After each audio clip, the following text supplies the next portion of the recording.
नुकतीच महाराष्ट्र लोकसेवा आयोगाने राजपत्रित तांत्रिक सेवा स्पर्धा परीक्षांची इन्फॉर्मेशन जाहीर केलेली आहे। तर या राजपत्रित तांत्रिक सेवा स्पर्धा परीक्षा कशा असतात हे आपण आजच्या व्हिडिओमध्ये पाहणार आहोत। तर महाराष्ट्र वन सेवा, महाराष्ट्र कृषी सेवा आणि महाराष्ट्र अभियांत्रिकी सेवा या मुळात 3 पदांसाठी ही परीक्षा होत असते। याचा पूर्व परीक्षेचा मुख्य परीक्षेचा पॅटर्न कसा आहे तोही आपण पाहणार आहोत। तर चला सर्वप्रथम आपण पाहूयात महाराष्ट्र वन सेवामध्ये कुठले कुठले संवर्ग किंवा पद येतात। तर महाराष्ट्र वन सेवा ही महसूल व वन विभागांतर्गत घेतली जाते। त्या अंतर्गत यामध्ये सहाय्यक वन संरक्षण गट अ, कुठला सहाय्यक वन संरक्षण गट अ हे पद येते। त्याचप्रमाणे वन क्षेत्रपाल गट ब हे अशी 2 पदे येतात। कशामध्ये? महसूल व वन विभाग या परीक्षेमध्ये महाराष्ट्र वन सेवा मार्फत ही परीक्षा घेतली जाते। ओके, आणि याचं नियुक्ती कुठे? महाराष्ट्रात कुठेही आपली नियुक्ती होऊ शकते। त्याचप्रमाणे दुसरी एक्झाम या तांत्रिक परीक्षेमार्फत घेतली जाते, ती महाराष्ट्र कृषी सेवा। ओके, या कृषी सेवामध्ये पशुसंवर्धन व दुग्ध व्यवसाय विकास व मत्स्यपालन विभागाअंतर्गत 3 पदे येतात। ती कुठली कुठली आहेत? तर कृषी अधिकारी गट अ हे पद येतं, त्यानंतर कृषी अधिकारी गट ब हे पद येतं आणि कृषी अधिकारी गट ब कनिष्ठ हे 3 असे पद येतात। कशामार्फत? महाराष्ट्र कृषी सेवा मार्फत। त्याचप्रमाणे आपण पाहणार आहोत महाराष्ट्र अभियांत्रिकी सेवा मार्फत जलसंपदा विभाग व सार्वजनिक बांधकाम विभाग, पाणी पुरवठा व स्वच्छता विभाग या अंतर्गत स्थापत्य अभियांत्रिकी अंतर्गत सहाय्यक कार्यकारी अभियंता गट अ स्थापत्य, त्याचप्रमाणे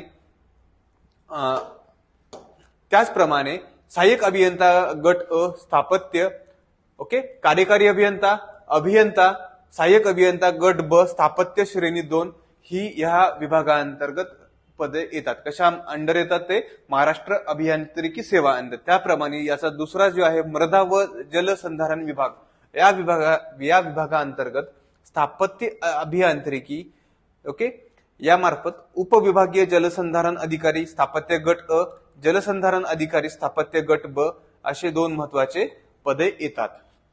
इकडे आपण कशामार्फत बघत आहोत? महाराष्ट्र अभियांत्रिकी जी सेवा आहे, ओके, त्यामार्फत ही पदे येतात। त्याचप्रमाणे जलसंपदा विभाग, पाणी पुरवठा व स्वच्छता विभाग या अंतर्गत सहाय्यक अभियंता यांत्रिक गट ब श्रेणी 2 हे पद येतं। सार्वजनिक बांधकाम विभाग त्यामार्फत विद्युत अभियांत्रिकीचा हा भाग येतो, त्या अंडर सहाय्यक अभियंता विद्युत गट ब श्रेणी 2 हे पद येतं। त्याचबरोबर जलसंपदा विभाग आहे, विद्युत व यांत्रिकी अभियांत्रिकी मध्ये हे पद येतं। सहाय्यक अभियंता विद्युत व यांत्रिकी गट ब श्रेणी 2 हे पद याच्यामध्ये जलसंपदा विभागामध्ये येतं। ओके, आपण काय बघितलेलं आहे? तर ही जी एक्झाम होती कुठली? राजपत्रित तांत्रिक सेवा स्पर्धा परीक्षेची जी एक्झाम होणार आहे त्यामध्ये पूर्व परीक्षा ही महाराष्ट्र वन सेवा, महाराष्ट्र कृषी सेवा आणि महाराष्ट्र अभियांत्रिकी सेवा या 3 सेवेसाठी ही एकच पूर्व परीक्षा होणार आहे, ते आपण पुढे पाहणार आहोत। ओके, यानंतरच्या इन्फॉर्मेशन मध्ये आयोगाने काय दिलेलं आहे? तर ही 3 टप्प्यामध्ये ही परीक्षा आपल्याला इथे घेण्यामध्ये येईल। ओके, हे 3 विविध टप्पे कुठले कुठले आहेत? तर याच्यामध्ये संयुक्त पूर्व परीक्षा आहे, प्रत्येक संवर्गाची म्हणजे प्रत्येक ज्या पोस्ट बघितलेल्या आहेत आपण, तर प्रत्येक संवर्गाची एक मुख्य परीक्षा प्रत्येक संवर्गाची म्हणजे प्रत्येक पोस्टची घेण्यात येईल। त्याचप्रमाणे तिसरा जो मुख्य परीक्षा घेण्यात येईल, ओके, कुठली कशी टप्पा आहे तो मुलाखतीचा टप्पा आहे। अशा 3 टप्प्यामध्ये ही परीक्षा होणार आहेत। तर आपण याच्यामध्ये आपण नेक्स्ट बघूयात आणखीन आयोगाने यामध्ये काय दिलेलं आहे ते। आपल्याला निगेटिव्ह मार्किंग किती असेल तर आयोगाने स्पष्ट केलेलं आहे 1/4 एवढी निगेटिव्ह मार्किंग असेल। त्याचप्रमाणे एखाद्या उत्तरच लिहिलेलं नाही किंवा एखादा प्रश्न सोडवला नाही तर ते उत्तर निगेटिव्ह समजण्यात येणार नाही, म्हणजे ते अनुत्तरित समजण्यात येईल व नकारात्मक गुणांची पद्धत जी आहे ती त्या क्वेश्चनसाठी लागू होणार नाही। ओके, आणि परत एक आयोगाने शेवटचं सांगितलेलं, जर तुमचा जे मार्क्स असेल, टोटल मार्क्स असतील पूर्व परीक्षेचे, त्याची जर तुमची बेरीज अपूर्णांकामध्ये आलेली असेल तर ती अपूर्णांकामध्येच धरण्यात येईल आणि त्याचप्रमाणे मेरिट लावण्यात येईल। ओके, आयोगाने स्पष्ट केलेलं आहे। पात्रता काय आहे? भारतीय नागरिकत्व ही पात्रता आहे। वयोमर्यादा किती असायला हवी? त्याच्यामध्ये सांगितलेलं आहे आहे तर सहाय्यक वन संरक्षण गट अ साठी किमान वयोमर्यादा ही 18 असायला हवी आणि अमागासाठी म्हणजे ओपन साठी 38 म्हणजे 38 असायला हवी आणि बाकीच्या सर्वांसाठी ही 43 वयोमर्यादा असायला हवी. त्याचप्रमाणे दिव्यांग उमेदवार यांच्यासाठी यांना ह्या परीक्षेमध्ये बसता येणार नाही. थोडक्यात वनक्षेत्रपाल गट ब आहे त्याच्यामध्ये 21 ही किमान मर्यादा हवी. अमागाससाठी 38 वर्ष एवढी मर्यादा आहे वयाची आणि बाकी सर्वांसाठी मागासवर्गीय अमागास प्रावीण्य खेळाडू असतील, माजी सैनिक आणि आणीबाणी व अल्पसेवा राजदिष्ट अधिकारी जे असतील त्यांच्यासाठी सर्वांसाठी ही 43 वयोमर्यादा ठरवण्यात आलेली आहे.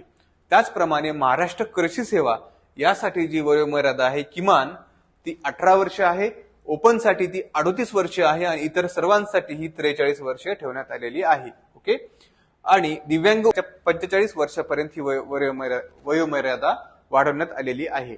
त्याचप्रमाणे महाराष्ट्र अभियांत्रिकी सेवा असतील, ओके, त्यांची किमान वयोमर्यादा ही 19 वर्षाची आहे आणि अमागास ओपन साठी ही 38 वर्षासाठी आहे कमाल. ओके. कमाल वयोमर्यादा बाकी इतर सर्वांसाठी 43 वर्ष आहे.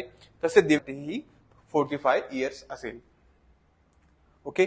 इथे काय दिले, ही वयोमर्यादा कुठल्याही बाबतीत शिथिल करण्यात येणार नाही. म्हणजे ही वयोमर्यादा दिलेली जी आहे ती फायनल वयोमर्यादा असेल. त्याचप्रमाणे आयोगाने सांगितलेलं आहे आपल्याला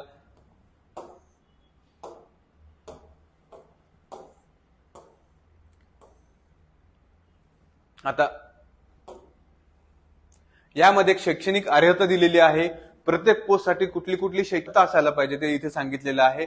सहाय्यक वन संरक्षण गट अ साठी या शैक्षणिक अर्हता आहेत. त्याचप्रमाणे वनक्षेत्रपाल गट ब साठी सुद्धा त्यांनी डिटेलमध्ये शैक्षणिक आहे.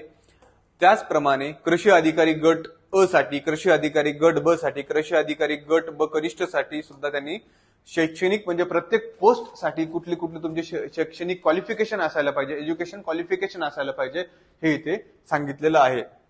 स्थापत्य अभियांत्रिकीसाठी या तिन्ही पोस्ट साठी सांगितलेलं आहे. स्थापत्य अभियांत्रिकी, जलसंधारण अधिकारी यांसाठी सुद्धा सांगितलेली आहे. त्याप्रमाणे यांत्रिकी अभियांत्रिकीसाठी, त्याचप्रमाणे विद्युत अभियांत्रिकी, विद्युत व यांत्रिकी अभियांत्रिकीसाठी या सर्व पदांसाठी त्यांनी क्वालिफिकेशन इथे मेन्शन केलेलं आहे. ओके.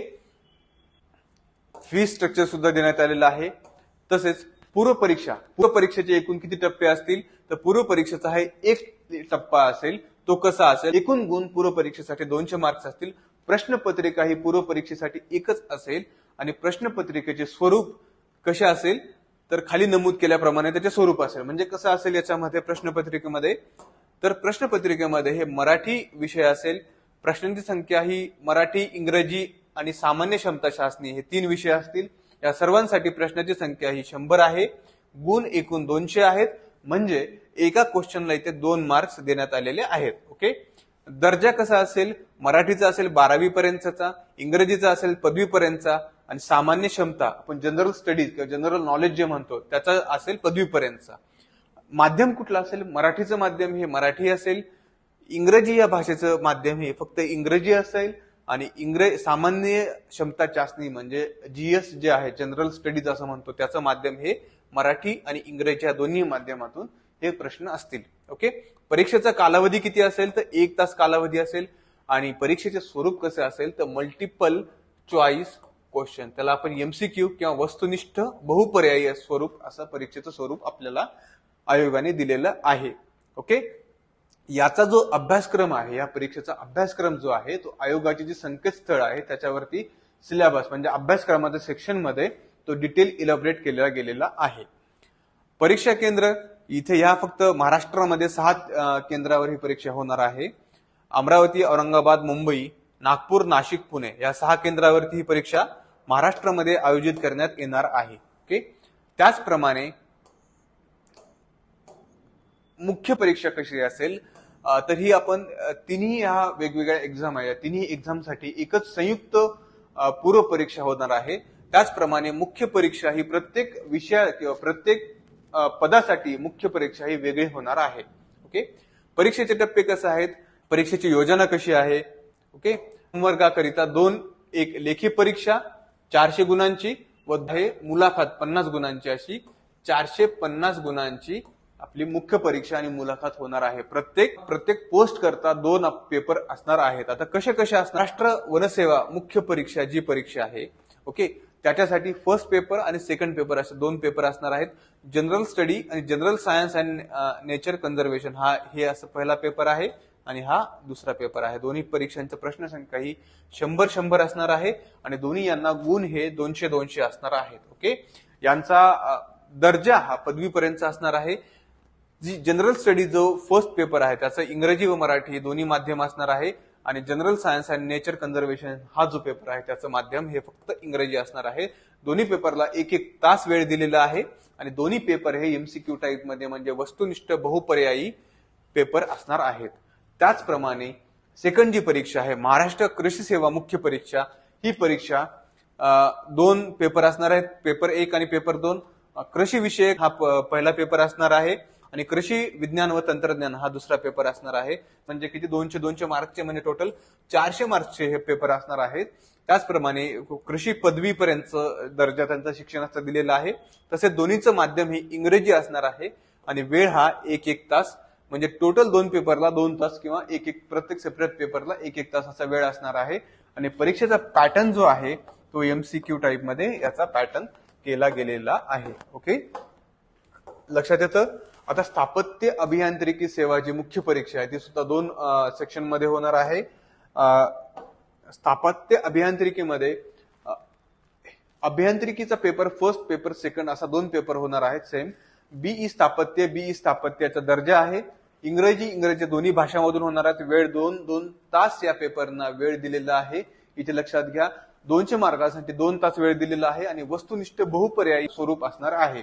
त्याचप्रमाणे महाराष्ट्र विद्युत अभियांत्रिकी सेवा मुख्य परीक्षेमध्ये विद्युत अभियांत्रिकी आणि विद्युत अभियांत्रिकी असे पहिला पेपर आणि सेकंड पेपर असे 2 पेपर असणार आहेत.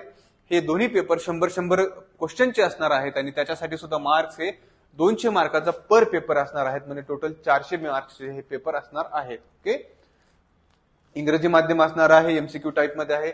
त्याचप्रमाणे महाराष्ट्र यांत्रिकी अभियांत्रिकी सेवा मुख्य परीक्षा ही सुद्धा 2 पेपर असणार आहे. त्याचे 100 प्रश्नांचे आहे. 200 मार्क्स दिलेले आहेत. आणि बीई यांत्रिकी याचा दर्जा असणार आहे इंग्रजी आणि इंग्रजी हा दोन्ही पेपर हे इंग्रजी भाषांमधून होणार आहेत. तसंच हे सुद्धा वस्तुनिष्ठ बहुपर्यायी स्वरूपाचे पेपर असणार आहेत. त्याचप्रमाणे महाराष्ट्र विद्युत अभियांत्रिकी सेवा मुख्य परीक्षा ओके हे सुद्धा पेपर असणार आहेत. पेपर फर्स्ट पेपर सेकंड त्याच्यामध्ये 200 गुणांसाठी हे पेपर प्रत्येक पेपर 200 गुणांसाठी होणार आहे. आणि याचा जो दर्जा आहे बीई विद्युत ओके बीई इलेक्ट्रिकल झालेला हवंय इंग्रजी भाषेमधून होणार आहेत. 2 तासांचा वेळ आहे आणि वस्तुनिष्ठ बहुपर्यायी क्वेश्चनचा नेचर असणार आहे. म्हणजे एमसीक्यू टाईप मध्ये हे क्वेश्चन्स असणार आहेत. ओके, याचा जो अभ्यासक्रम आहे तो सुद्धा संपूर्ण मेन्स एक्झामचा जो अभ्यासक्रम आहे तो आयोगाच्या संकेतस्थळावरती अभ्यासक्रम या सेक्शन मध्ये ह्या संपूर्ण एक्झामचा प्रत्येक एक्झामचा मेन्सचा सिलेबस ते एक्सप्लेन करण्यात आलेला आहे. ओके, त्याचप्रमाणे ही सुद्धा परीक्षा 6 ठिकाणी होणार आहे. मुख्य परीक्षेचे केंद्र सुद्धा अमरावती, औरंगाबाद, मुंबई, नागपूर, नाशिक, पुणे 6 मुख्य परीक्षेचे सुद्धा केंद्र असणार आहेत.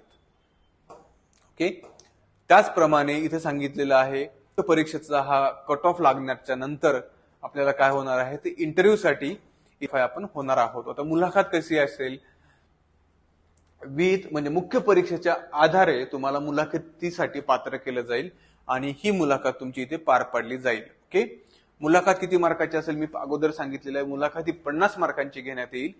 त्याचप्रमाणे मुलाखत झाल्याच्या नंतर मेरिट लिस्ट तयार करून मेरिट प्रमाणे हा निकाल लावण्यात येईल आणि त्याप्रमाणे पोस्ट सर्व विद्यार्थ्यांना किंवा जे क्वालिफाय विद्यार्थी आहेत त्यांना संपूर्ण पोस्ट अलाउट करण्यात येतील. याच्यामध्ये काही डाऊट असतील तर तुम्ही डायरेक्टली मला कमेंट सेक्शन मध्ये विचारू शकता. आणखीन ही परीक्षा ते आलेली आहे 2023 साठी हे मी तुम्हाला सांगणार आहे. थँक्यू.